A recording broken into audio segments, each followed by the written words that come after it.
నేను మీ మధునండి. ఈరోజు మీ ముందరికి అగ్గిపిడుగు చికెన్ రోస్ట్ అయితే తెచ్చానండి. ఏముండాయి రాజుగారు, మీ సైడ్ డిష్కి కూడా అదిరిపోతుందండి. అంత స్పైసీగాను స్మూత్గానే ఉండే ఈ అగ్గిపిడుగు చికెన్ రోస్టు మన ఇంట్లోనే మనము చేసుకోవచ్చు. ఇంకా ప్రాసెస్లోకి అయితే వెళ్ళిపోదామా. ముందుగా ఎండుమిర్చిని ఒక 6 కానీ 7 కానీ తీసుకొని నానబెట్టుకోండి. ఒక 3 టమోటాలు పైన వాటిని తీసేసి ముచ్చుకులు వాటిని కట్ చేసుకోండి. కొంచెం కొబ్బరి తీసుకోండి, దాన్ని కూడా సన్నంగా చేసి మూడింటిని మిక్సీ పట్టేయండి. అల్లం వెల్లుల్లి పేస్టు ఎప్పటికప్పటికి రుబ్బుకున్నాం అనుకోండి, దాంట్లో ఉండే కొన్ని గుణాలు మన కర్రీకి చేరి అదిరిపోయే టేస్ట్ వస్తుంది. కొంచెమైనా కచ్చాబిచ్చాగైనా అప్పటికప్పటికి రుబ్బుకోవడానికి ట్రై చేయండి.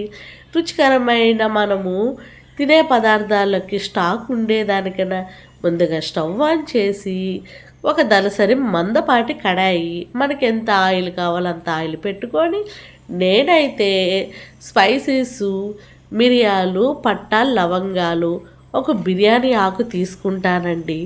ఇవే నాకు స్పైసెస్ చాలు. ఎక్కువగా వేయటం వల్ల ఎక్కువ స్పైసెస్గా వాటిలో ఫ్లేవర్స్ని ఎక్స్పోజ్ చేస్తాయి. అందుకోసంగా ఇవి ఒక మోస్తారుగా వాటి స్మెల్ని బయటకు వెగజల్లిన తర్వాత నేను ఆనియన్స్ పక్కన పెట్టేద్దాంలే. 1/2 కేజీకైనా తక్కువ 300 గ్రాముల చికెన్ను దాంట్లో ఉప్పు పసుపు వేసుకొని ఆయిల్ పైకి తేలేంత వరకు మూత పెడుతూ మూత తీస్తూ ఇలాగ దీని ప్రాసెస్ అంతా మనకి ఒక 20% 30% దాని వాటర్లోనే అది కుక్ అయ్యేటట్లుగా దాన్ని అలాగ చేస్తూ ఉండాలండి. క్లీన్ చేసిన తర్వాత ఒక స్మాల్ చిట్కా అండోయ్, క్లీన్ చేసిన తర్వాత అంత కల్లుప్పు వేసి పక్కన పెట్టినాం అనుకోండి, ఒక 5 మినిట్సో 10 మినిట్సో చికెను కొంచెం స్మూత్ అవుతుంది. తప్పక పాటేయండి. ఇది ఏమంటారు, అది కుక్ అవుతూ ఉంటుంది. మూత పెట్టి అలా ఉంచేసేసి ఒక 2 ఎర్రగడ్డలు తీసుకోండి. మన రోట్లో వేసి కచ్చాబిచ్చా కచ్చాబిచ్చా అంటే కట్ చేయకుండా దీన్ని కచ్చాబిచ్చా నలగొట్టండి. నాకు ఇది చిన్నగా ఉంది కాబట్టి కొంచెం అలివి కావట్లేదు.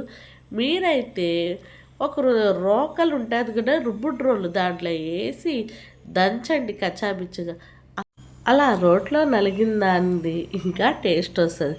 కొంచెం కొత్తిమీర, అంత కరివేపాకు తీసుకొని ఈ మూడిటిని ఈక్వల్గా, ముందుగా నేను ఆలోచించలేకపోయాను కాబట్టి రోట్లో వేసి దంచుంటే ఇంత శ్రమ ఉండకుండా పోయేది నాకు. అయితే చూద్దాము. ఆల్రెడీ మనకి చికెన్ అయిపోయింది కదా, మూత తీసి చూద్దామా. ఎంత బాగా దాని వాటర్లోనే అది ఈక్వల్గా మనకి కుక్ అయ్యిందండి. చూసేదానికే కాదండో, చేసిన తర్వాత కూడా ఆ స్పైసీకి టేస్టు అదిరిపోతుందండి. ఒకసారి మనం ఈక్వల్గా చెక్ చేసుకున్న తర్వాత ఆ వాటర్ని మనం తీయాల్సిన అవసరం అయితే ఏమీ లేదు. అంత అల్లం వెల్లుల్లి పేస్ట్ వేసుకోండి. ఇందాక ఆనియన్ కచ్చాబిచ్చాగా కొట్టాము కదా, దాన్ని కూడా వేసుకోండి. అల్లం వెల్లుల్లి పేస్ట్లో ఉండే పచ్చంతా పోయేంత వరకు మనం దీన్ని కలుపుకుంటూ ఉండాలి. ఎందుకంటే అల్లం వెల్లుల్లి పేస్ట్లో పచ్చిపోకుండా మనం వంట స్టార్ట్ చేసినామని మధ్యలో ఎక్కడైనా తగిలిందనుకో కూరని రుచిని కోల్పోవాల్సింది వస్తుంది. అందుకోసంగా అలా కలిపెట్టిన తర్వాత కొంచెం సేపు మూతేసి పెట్టామనుకోండి, ఈ ఎర్రగడ్డ కొత్తిమీర కరివేపాకు అల్లం వెల్లుల్లి ఈక్వల్ అవుతుందండి. ఇందాకటి మన ఎండుమిరపకాయలు టమోటా కొబ్బరి ఇదిగోనండి పేస్టు ఎలా ఉంది, ఎర్రగా ఉంది కదా. దీన్ని అంతటిని మీరు వేయాల్సిన అవసరం లేదు. చూసుకొని మధ్యలో వేసుకోండి. సగభాగం వేసుకోండి, తర్వాత కావాలంటే సగభాగమైనా వేసుకోండి. లేదు సరిపోతుందంటే వంట వండే వాళ్ళకి చెప్పాలా అండి దాంట్లో ఉండే మర్మాలు. అందుకోసంగా ఇదైతే నేను 6-7 ఎండుమిరపకాయలు 3 టమోటాలు కొంచెం కొబ్బరి తీసుకున్నాను కాబట్టి మన అల్లం వెల్లుల్లి పేస్ట్ మాత్రం బాగా ఫ్రై అయిపోయిందండి. ఇప్పుడు ఈ పేస్ట్‌ని కూడా వేసేసేద్దాం మనము.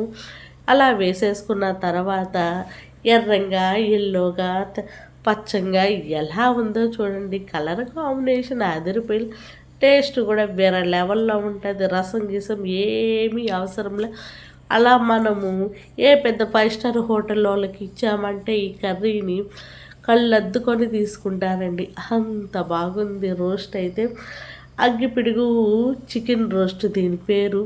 చిన్న ఉల్లిపాయలు ఉంటాయి కదా, నచ్చితే ఒక 4, 5 వేసుకోండి. మధ్య మధ్యలో పంటికి తగులుతున్నప్పుడు ఆ టేస్టే వేరప్ప. మొత్తం మనకి చికెన్ ఆల్రెడీ 50% కుక్ అయిపోయిందండి. ఇంకా మనం ఏ వాటర్ యాడ్ చేసుకోకుండా దీంట్లో ఉండే వాటర్తో, మసాలా ఉండే వాటర్తో, వీటిలతో మనం ఈక్వల్గా దీన్ని ప్రాసెస్ జరుగుతూ ఉన్నా. అయితే ఇన్ని వేసాము, మిగతా మసాలాలు ఎప్పుడు వేస్తామంటారా? అది కూడా ఇప్పుడే వేసేసుకుందాము. ఆల్రెడీ దీంట్లో మనకి ఎండుమిరపకాయల కారం ఉంది కాబట్టి తక్కువ క్వాంటిటీలో మీరు ఎండుమిర్చి కారం అయితే తీసుకోండి. అందుకోసంగా ముందే చెప్తున్నాను. ఎక్కువ క్వాంటిటీ తీసుకొని కూరని గలీజ్ చేసుకోకుండా ముందుగా ధనియాల పొడి తీసుకుంటున్నాను. 1.5 స్పూన్ ధనియాల పొడి, 1 స్పూన్ కారం పొడి తీసుకుంటున్నాను నేను. చూసుకొని మధ్యలో యాడ్ చేసుకుందాం కారపొడి. మాదైతే స్మాల్ స్పూను, అందుకేను. గరం మసాలా 1 స్పూన్ తీసుకుంటున్నాను. అదే మన చికెన్ మసాలా అని కూడా అనొచ్చు. ఆల్రెడీ పసుపు యాడ్ చేసాం కాబట్టి ఒక హాఫ్ స్పూన్ కన్నా 3/4 స్పూన్ మనము పసుపు యాడ్ చేసుకున్నాం. సాల్ట్ అయితే యాడ్ చేస్తున్నానండి. వీటిలన్నిటిని ఈక్వల్గా వాటర్ గట్రా ఏమీ లేకుండా అలా అలా కలిపెట్టండి. మొహమాటం లేకుండా.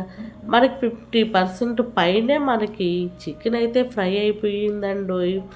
కమ్మంగాను స్పైసీగాను ఉండే ఈ అగ్గిపిడుగు చికెన్ రోస్టు నోట్లో అలా పెట్టుకుంటే ఇలా మనకి స్పైసీకి నవనాడుల్లోంచి నీళ్ళు రావాలి.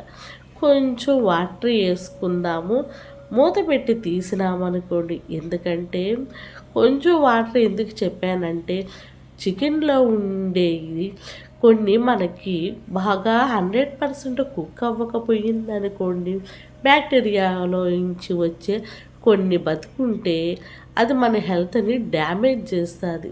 అన్నిట్లో అంటే ఒక అర గ్లాసు వాటర్ వేసుకొని మీరు చికెన్ని కుక్ చేసుకోండి. ఈక్వల్గా 100% మనకి చికెన్ ఓకే అయిపోయిందని దాన్ని తీసి మనము ఇది కొత్తగా మా నెల్లూరులో ఒక రాజస్థాన్ వాళ్ళు స్టాల్స్ పెడితే మన కుకింగ్ వాటికి సెట్ అవుతుందని తెప్పించాను కదా, నేనే పోయి తెచ్చుకున్నాను. ఆకులో ఎంత బాగుందో చూడు. గ్రీన్ కలర్ ఆకు మీద ఎర్రటి మన మసాలాని చికెన్ మసాలా అండి, అగ్గిపిడి చికెన్ మసాలా అండి. టేస్ట్ అయితే అదిరిపోయిందండి. మీరు ఒకసారి వీడియో చూసుకోండి, తర్వాత ప్రాసెస్లోకి వెళ్ళండి. ఇది మన మధు వంటల బుక్లోంచి మన ఓన్ రెసిపీ అండి. ఇది ఎక్కడ ఎవరిది కాపీ కొట్టలేదు. మళ్ళీ మంచి వీడియోతో ఎప్పటికప్పటికి మీ ఇంటి అమ్మాయిగా రేపు ఏం కర్రీ తెస్తాదో. బాయ్.